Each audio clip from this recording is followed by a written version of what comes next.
Hey, what's up, photographers? This is John. That's Matt. How's it going? We're back with another awesome video for you guys today. I think this one's great. This one is really great. This one's long overdue, and we've been talking about doing this for a while because this is a question we get very often: is organizing data and pictures and how you match them up. Yeah, and even not so much that, which way is the best? That's, yeah, which way is the best, or how do you do it? And that's a very hard question. We had that question on a YouTube comments yesterday. Yeah. And that kind of prompted us to say, right, it's about time we do this video. We needed to. So we're talking data, we're talking images, and capture, and what do you do? What's the best way Especially for you? in a volume setting. In a volume Just to be clear, if you probably know we're talking volume, but just want to... It'll be in the description. Yeah, well, then they'll know. Before I even go into one, okay, I want to preface, I don't think there's any one right way. I think we talked about this before we started recording this video. It's how you want to go about it. I think you go to some of the conventions and people stake their flag on this is the only way to do it. You're dumb if you don't. I don't agree with that. It's what you're comfortable with. It's what works for your flow. Everyone's got their little nuances in their studio, and to just say, well, you should be doing this way, what you're doing is not the right way, I don't think that's beneficial. I think there are viable options out there in any way you want to go. You need to experiment. I can tell you what we did in my previous life. It will be number 4. So we get there, you'll know what we did. 4 or 5. And we also did a little bit of 1. So we experimented with all, but 4 is really where it came down to. So let's get back on number 1. Let's start with number 1. So these are different ways, and then you can decide what works best for you. Mm-hmm. And we could also talk you through them to see what we think might reach out to us and then work with that. Yeah.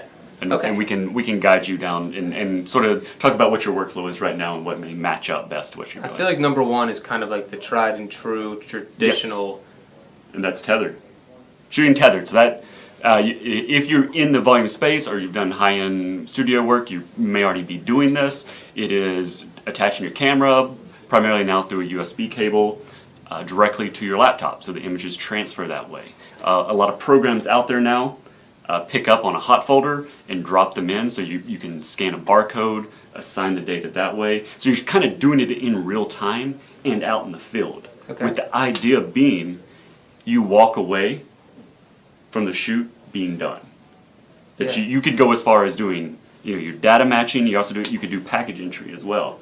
And if you're great at it and you've got a trained staff that's good at it, then the shoot's over after that, outside of money handling and things like that. Well, tell us more about like the tethered part. So you're at the shoot, you have your USB connected to the camera. As you shoot, the image is coming up on the screen. Now, how are we matching the data to that image? So that's where the software comes in. So you're using like our proprietary software, ProMatch, or if you're a PhotoLinks Flow user, ImageQuick's Blueprint, all do that. Okay. Those softwares are pointed at a hot folder. Okay. So when that hot folder, a JPEG drops into that folder, it sucks it into the program. So ProMatch, you would have, before you started photographing the kid, you would have scanned the barcode to pull up their data. Yep.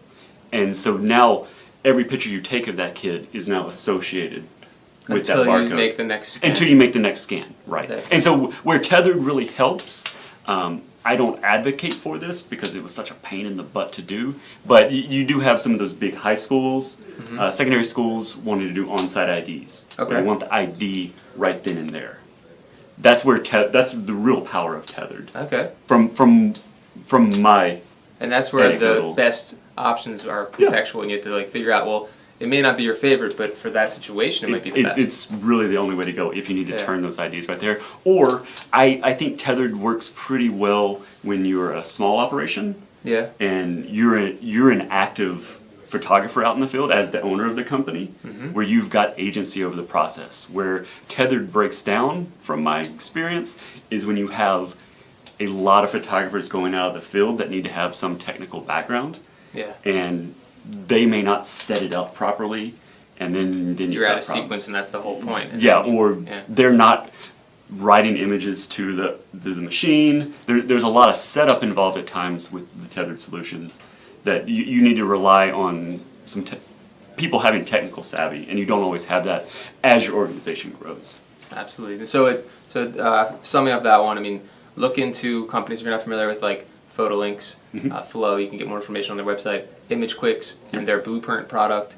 Us. We have our own product called ProMatch. That's our lab in Dallas called Pounds Labs. We can do a little Marion plug here. Get him in touch with Marion. Hughes will help you out, and we'll put his email in the description. Yep. And also you should check out some of his other videos on a side note. And as far as Tethered goes, we did a video on one of Matt's favorite websites, which is Tethered Tools. Tethered Tools. Oh, we're going to plug them as well? Yeah, why not? Yeah. So if you need that type of equipment or you want to see what we're talking about, go to tetheredtools.com and look for their Tethered Tools. Tethered Tools, they do a great job of helping you with all the ancillary products. Yeah. About how to secure your laptop, securing your camera, the cabling, so it's tucked out of the way, it doesn't get unplugged.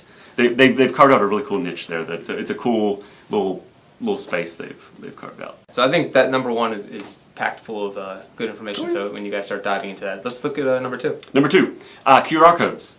QR codes. Optical recognition. This is, all cell phones now have it in the native photo app. You can photograph QR codes to take you to websites and things like that. Well, volume photography has also adopted a lot of this technology. And this is where it works in an optical way, where you actually photograph that QR code and usually line it up in your sequence of images. So kid comes up, they've got their camera card, but there's a QR code on it. The photographer takes a picture of it, then photographs that kid. Okay. How are they getting those cards, by the way? They're printing them out of the software ahead of time. And the software has the QR codes. You would load the data in, and it would generate them. Okay. Yeah. So we have the data of the students. We're assigning it to a QR code. Yes. And then we print out the cards, and then each kid gets a card. Correct. Got it. You typically pass them out, and we've talked about workflows and in best practices of getting those cards passed out. Blueprint, they've been moving into this space. Back to Image Quicks. Yeah. They're big. Got Photo, one of the new kids on the block out of Germany. Check them out. Rose has it built in to A lot of Rose people don't events. know that. Yeah, we really need to dial into that because I've seen theirs and I think it's really impressive, and it's within Rose, which we already have, and it's free and everything. So some of the power of the QR code is you're not having to deal with any scanners. Once you've got the camera cards printed, you've just got a sequence of images. And as long as you've photographed in the correct sequence, because usually it's QR code image, all images that follow get associated to that record, next QR code, and then onward. Yeah. So it sort of tightens everything up and keeps everything so cohesive that you don't have a data file floating around. You don't have to worry about having a laptop. You don't, or text file, whatever you're using. So that's kind of the power of the QR code. I noticed in Rose, and this could be with the other guys too, that when you do the QR code, I've seen their demonstration, it actually builds the order for you once you go into Rose, and it can recognize the package that was selected. That's the cool part. So when you set up that is that because on the form there's package entry as well? There's bubbles. Yeah, exactly. Yeah. So it can read that in Rose. So not only can you organize the data like that, but it's already starting to build the order for you. It's really all about being efficient. Yeah, right. I mean that's where offloading to the technology, let the software do it. Yeah, because the biggest pain that you always hear from photographers is it's not in the field as much; it's after you get home, and you're having to what do I do and organizing all this stuff. And if you don't know any about any of the things we're talking about today, you're probably like sorting through order forms and reading JPEG numbers and all that stuff. Yeah, people are having typos and it's a mess, and then you're gonna have some reprints and things. This tightens that process up. It absolutely does. So I'm ready. All right, so now we're gonna talk about number three. Number three. So that one is close to my heart because we did it for a while. The company I used to work for doesn't use it anymore, but that's using EXIF Data, and that's embedding that scan directly into the image. So now that image carries around its data, which is pretty neat. Just in like how in the QR codes, you have the JPEGs are carrying around all the data. Here, you're not even having the sort of the header JPEG anymore. Now the JPEG contains what it needs. Okay.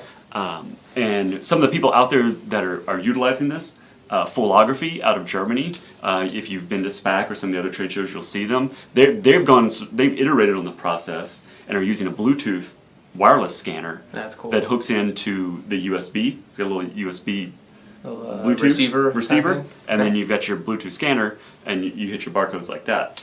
It's pretty clever. I think it's still a little pricey. I want to say they've come down on the price, but it's worth checking out if you're interested in this. I know ProMatch supports the workflow, our proprietary software. Okay. I think Flow supports it. I know ImageMatch did, and that's where I cut my teeth when I got into the industry. We used the Fuji S5 camera because you could hook up a scanner to the 10 pin on the Fuji and embed that data directly into the image. We were even scanning packages because you could put 255 characters in there. So we'd have a barcode, package, add-on, and image match from PhotoLinks, which is an older platform now. Flow is really what you're using. But it would pick up on that and parse out, okay, I know that barcode is this student. Let me assign their packages to them. So that one, it's a shame that, I don't know if it's necessary anymore with like cameras now. It doesn't seem like they do that anymore like the Fuji F5 did. Less so.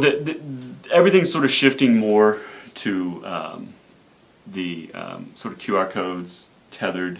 I'm not sure why there was a shift away from the EXIF. Primarily, I think what hurt was when Fuji said we're not going to make DSLRs anymore, and no one really picked up that mantle. Okay. Number 3, that was definitely interesting. I think you guys could look into. But to talk about there was, I think, Fuji pulling support. Yeah. Canon and Nikon didn't really step into the space, so there's been kind of a gap there where people haven't really been talking to that platform. People moved on, but you've got photography coming back in. It's worth looking into. And if someone wants to get into it, our proprietary software does support it. ProMatch. So with ProMatch, we can suck it right in and get going. Great. We got a couple more. Number 4. Number 4. Opticon. Timestamps. This is near and dear to my heart because the company I work for so utilizes this technology. Yeah. It's what you do. There is one weak point in it, and I'll go ahead and address that. Is that sync image at the beginning, where you have to align. You have to scan a sync barcode and align that data file with a sync image. So those have to be done at a very close time. That normalizes the time. So when the data and the images come together, all the scans match up with the images. So you don't want any gaps kind of like that. We jumped on the timestamp platform because we could now, our idea was always we want to be taking the best picture of our kid. We've only got 30 seconds to a minute. So we want to cut down on as much stuff as the photographer has to do in the technical realm. So they had to just wear their Opticon scanner around their neck, scan one barcode, and now they were free to focus on the kid and take a phenomenal picture. Yeah. So and that was, we came down. And that process is a lot like the QR codes, kind of. It's the previous version of that, you could say. We did a video on Opticon scanners before, and we'll tell you more about that information. I wish we had one with us. But $100, $120.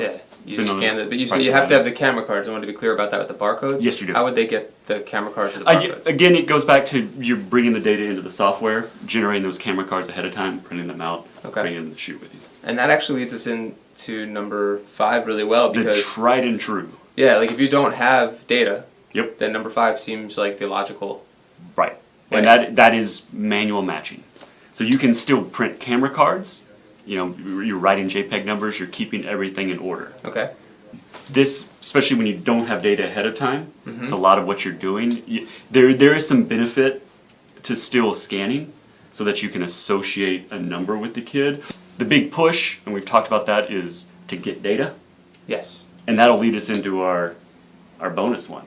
We wanted to give you all a bonus one. Getting the data is so important. We talked about that all the time. So and it's hard. It's hard, but if schools, it's usually easy to get it from school, right? But when it comes to those leagues, you're saying it's harder then. Because they're not as organized typically. Yeah. The coaches are usually dealing with the rosters and all of that.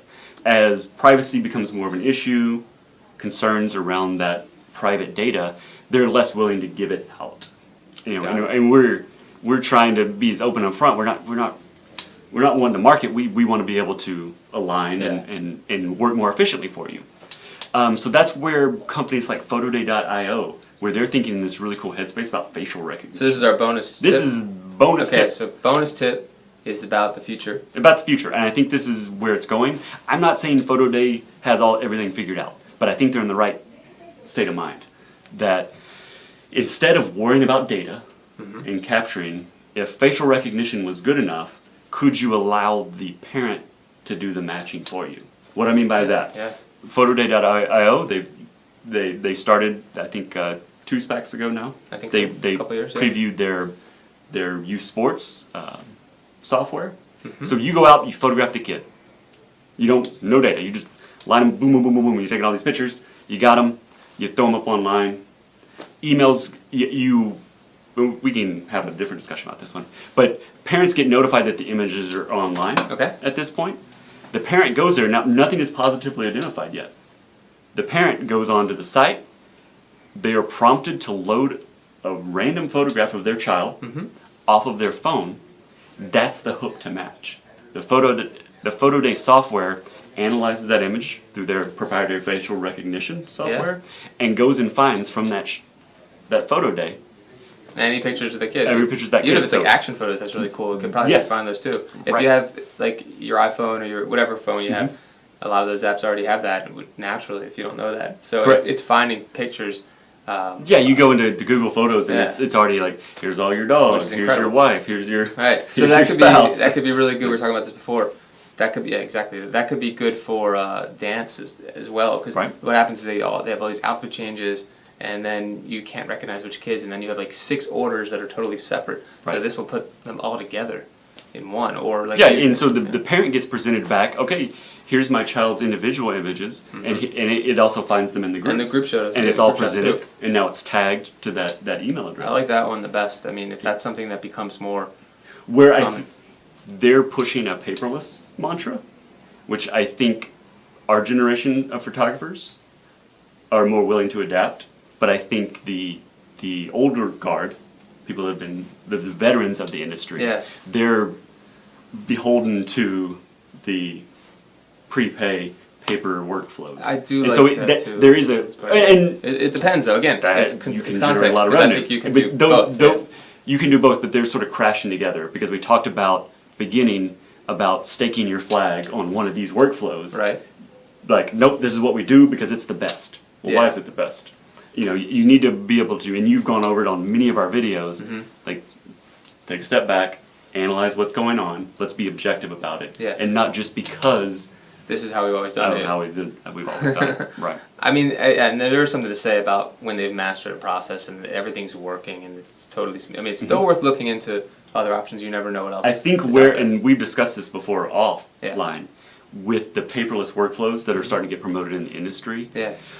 the veterans, I think they could run into the issue of thinking, well, let me just use this platform, and then don't really internalize and get on board with all of the marketing they need to be doing. Yeah. Because to make a paperless flow work, especially with like youth sports, you've got to be fully engaged with the leagues, with the team moms and dads, getting them to help push out that Yeah. information for you. If you're not having a paper form Right. to be that hook, how do you incentivize and get people excited about ordering? And that's trying to create these sort of viral, these little viral marketing campaigns, so that people show up, give you their email address in preparation for getting notified that Yeah. that Just pictures make it, are here. Make it a normal practice too. Correct. Like if this is how it 'Cause- works now, to be able to get notifications. I mean, I think people would expect that. You Because know? in my experience, if you just throw images up online, very Yeah, few people that's- show up. that's trouble. You have to be that drive, and I think that's where there's going to be some crashing together in the industry of the old guard and these new platforms. One more point about the bonus one. I wonder if there's a way where like facial recognition, you can use that internally as a photographer, not necessarily having to involve the parents.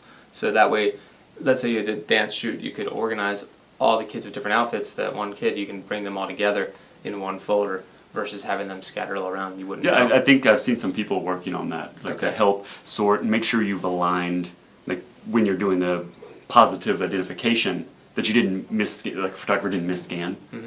Like, well, these kids look alike, but they're on different barcodes, stuff like that. So that'd be a good there way are to people verify. thinking about that, Yeah. and I think you'll start seeing that in the next few years, especially Photo Day driving the platform. You'll see more facial recognition. Yeah, in even that if the space. so if the photographer has that option to do that, that'd be so cool. Themselves, Yep. with or without another program. I mean, even like a sport, like sports, like if they're doing the team and individual, but they also do action shots, then you can pull in all the action shots too. Yeah, and in it's photos. now it's creating a directory of just that kid. Here's Yeah. their individuals. Here's the groups they're associated with. Here's all the action shots you took. Yeah, exactly. You might miss. I mean, otherwise the parents would never even know those exist because they just wouldn't even look for the little speck of there. Yeah, he's pitching, they wouldn't even notice I it. think we're moving past the day of just throwing a gallery up there Yeah. and thinking that the parents are going to take the time to unpack. True. That's a good And now it's all about the fewest clicks, the user experience. How do you convert? Get that sale. Because if they have to click one too many times, they're like, oh, I'll do this later. Forget about it. Yeah. But they don't. They They get never come distracted. back. Those were great tips. I love them. And these were great tips. Great video. Hope you guys enjoyed this. Yeah. And I think you will. thank you all for Well, I watching. hope you have. If you are tuned in, if you're still watching, you have enjoyed this. Absolutely. Or you're yelling at us or typing some. Give us a thumbs up. We'll just give us a Subscribe. Yeah. Whatever. Something here or there. Yeah, the things that This they say is what at the end of YouTubers YouTube do, videos. right? They point at different things. Obligatory YouTube closing. Like, subscribe, thumbs up, subscribe, hit the bell. Don't forget to hit the ding. Oh, there's a bell? There's a bell. Yeah, you can't. It's a new thing. You can't subscribe and get notifications unless you hit the bell. Oh wow. So then you need to hit the bell, I guess. We want to come up in your little feed, in your phone. We want to. Matt and John just put up a new video. Yeah. Watch it. But in conclusion, if Great. you have any questions on this stuff, please reach out. I'll be happy to help. John's happy to help. Marion Hughes at Emails below in the comments. Leave a down in comment. Dallas. In the He's comments. an expert Tell us what you on think. workflow. I'm doing more like YouTube bantery stuff. I All love right. Yeah. Let's sign off. Put all the information down there. Thanks again for watching. Yep. Have a great day. Y'all take care.